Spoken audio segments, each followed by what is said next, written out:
Hello again, everyone, and welcome to my channel, Gentleman Reviewer. Please hit that like and subscribe button below so you can get some notifications when I post a new review, especially because lately I've been trying to review quite a few different objects.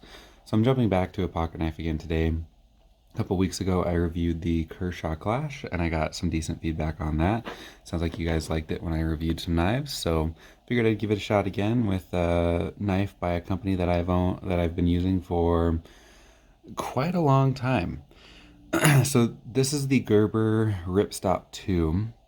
Um, I just bought it a couple weeks ago. Have been carrying it around as much as I could. I can't carry knives for work, so it really limits my ability to carry them around on a everyday basis. Carry them around when I get home, but I'm not often doing things I need knives for on that. But the weekends especially, I can really get a good feel for what they're like. So like I said earlier, Gerber is one of the knife brands that I've owned the longest. The second knife I remember purchasing was a Gerber Paraframe. I don't know if it was the one or the two. I didn't really dig into what the difference on those models are, differences are, but you know, it was a really, really good knife. It held up to years of use, held its edge pretty good. I don't remember sharpening it very often, and it only broke when I decided to start using it as a throwing knife. I started chucking it against trees, and then this bolt, I don't know what happened exactly, but the bolt right here seemed to just be forever loose no matter how much I tightened it. So, but Gerber is great. They've been making knives since 1939, and they've had a positive reputation in a variety of communities, EDC enthusiasts, and they're made here in the USA in Oregon, or at least they design and make most of them here. Some of the ones they have to ship around and make in other places. But they have a 25-year limited warranty that covers manufacturer defects. So if you're checking these things against trees and it breaks, they're probably not going to recover it. If the tip breaks off because some sort of process they did wrong, they'll cover it. So I don't know if that means they'll send you a new one or if they'll just replace the blade or what that looks like. So the Gerber Ripstop 2, you can see it has a pretty sleek looking design, somewhat skeletonized frame. It has a liner lock on this side. And this is actually one of the features that I didn't like and that really kept me from wanting to carry it on an everyday basis. So, but I'll get to that in a little bit. But the nice thing about such a skeletonized design, the fact that all this material is gone from the handle, and so this part just makes up the handle, I mean, it's going to be pretty light. It's really hard to notice in your pocket. So, speaking of pockets, let's start with the pocket clip. So the pocket clip is pretty large. It runs about 3/4 the length of the body. So on the bright side, this is kind of thin. If you remember my Kershaw Clash, the clip was about 2 times as thick. So it was pretty beefy. I mean, it would definitely hold it in, but this one is just thin. It's sturdy. It's kind of difficult to actually get in your pocket if you're just sliding it in there. So I actually have to, when I slide it in there, pull this open to get it over my pocket, or I'm worried that my pockets are going to rip, basically. So this is about 8 to 9 millimeters thick, so it really doesn't get in the way. And it's like 2 6/8 inches or 71 centimeters long.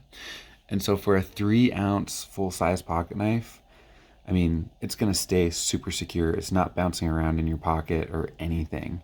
And at 3 ounces, I mean, it's super, super light. So the side of the body that the clip is on, it also has a liner lock, and that also turns into the grip.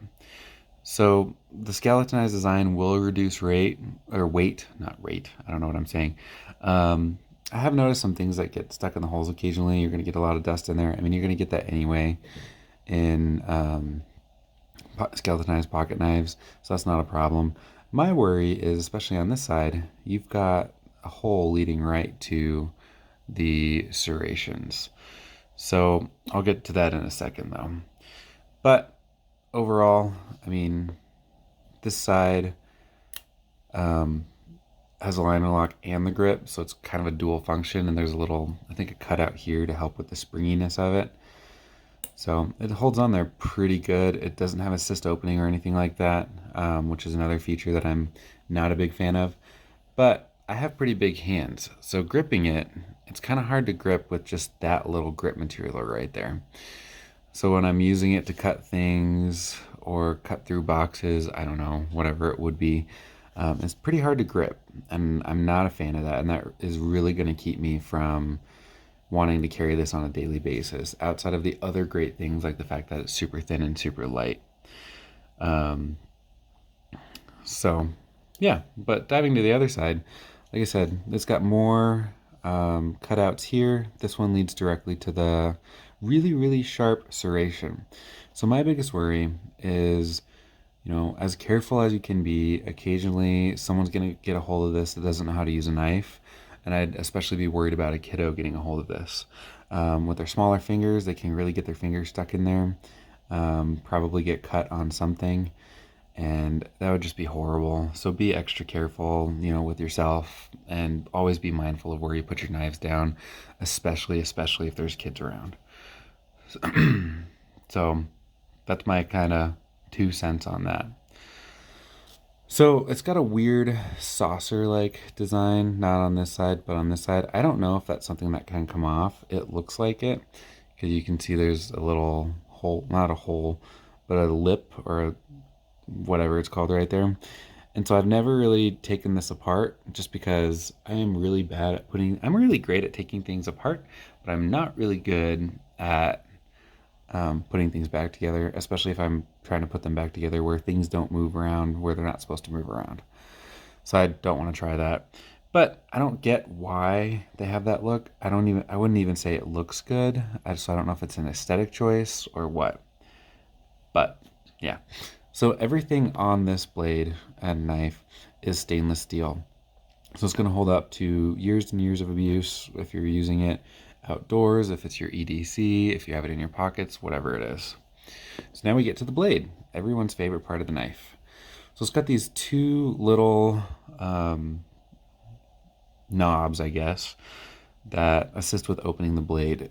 So they're kind of a little close to the pivot point, which makes it really hard to open on its own. I mean, you can do it, but it's difficult. It's closed really securely, which is great. They do have this cutout right here, which serves 2 functions. One is like a nail nick, so you can just kind of grab it and pull it open. Definitely a lot easier than using the knobs. And 2, I'm going to guess it also reduces a little bit of weight. I mean, one-handed opening with the Gerber Ripstop 2 is just not ideal. If you have to, you can. But if you don't have to, you don't want to. Once you get it open, it has a blade made out of 5CR15 MOV steel. So this is a steel commonly found in kitchen knives. It is mass produced in China. It's not the best for pocket knives because it's on the softer side, which means that your edge is not going to hold up as well as it could. On the plus side, and this is where you're kind of weighing the pros and cons of such a steel, is it's easier to sharpen. So while it won't hold an edge as long, you can get the edge back a little bit easier than if you had a much harder steel. So if you value something where you can maybe sharpen it every couple weeks, then you're great. If you really hate sharpening things, this might not be a good idea for you. So the blade itself was pretty sharp out of the box. I have some just cheap notebook paper here that I had been using to review my fountain pens. And so this is going to be kind of difficult with my makeshift camera stand, but you can see it cut through that pretty easily, even after I actually just used it to cut up a bunch of cardboard. So so it cut through the paper pretty good.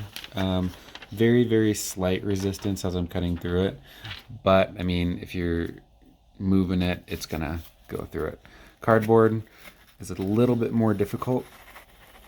So you can see I'm kind of struggling there, but if you can get it down to the serration, I mean, part of my struggle is definitely because I've got the camera stand in the way, but the serration, I'm going through tape, so that might be why it's kind of difficult right there.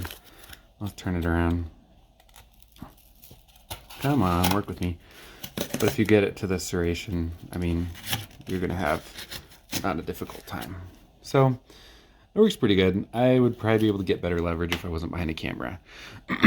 So I tried to cut through milk jugs, just anything I possibly could to really get a feel of what this knife would do. And it held the edge pretty well. I think if you're using this for fishing, maybe not for hunting, but if you're using it on some smaller jobs, I think it would be pretty effective overall. So overall, the knife opened is 7.4 inches long, and the blade is 3 inches. I think it was about 3.1 from just depending on some of the measurements. So here in Colorado, this is legal to carry concealed. You can have a 3.5 inch and carry it concealed. Anything bigger, you have to carry it openly. So with the 3.4 inch handle, I mean, it fits my palm and I can hold it, but again, it's just not comfortable. I already dove into that, so I'm not going to dive into it more here. So for $13, I mean, it's a fantastic knife at that price. I don't think you're really going to get a much better deal on such a knife with a warranty like Gerber has for 13 bucks. You might find some other Gerbers or whatever, but I mean, they make it for the nonconformists in all of us, and I really like that because it's not going to be super common. And I just, I like that design. I like the cutout. It just takes away from the grip material. So, I mean, I would recommend this to you if you can get around those things that I don't like. Maybe if you have some smaller hands than I do, you might enjoy it a little bit more. And, it's got a really good blade on it. And it's thin, it's light, so it's going to be great if you're trying to, like, just get rid of as much weight, like on a backpacking trip as you possibly can. There's a couple things that are really going to keep me from using it on a day-to-day basis. This might be like a city carry, somewhere where you're not going to use a knife very much. If you are going to use it quite a bit more, I might want something that I can grip a little bit better. So thanks again for watching. If you have any questions, please feel free to comment below and ask them. Follow me on my social media accounts, and be sure to check out the written review. I've got a couple other pictures on there, not much, but some other views of the knife, which I think the video kind of did it justice. So I'll see y'all next time.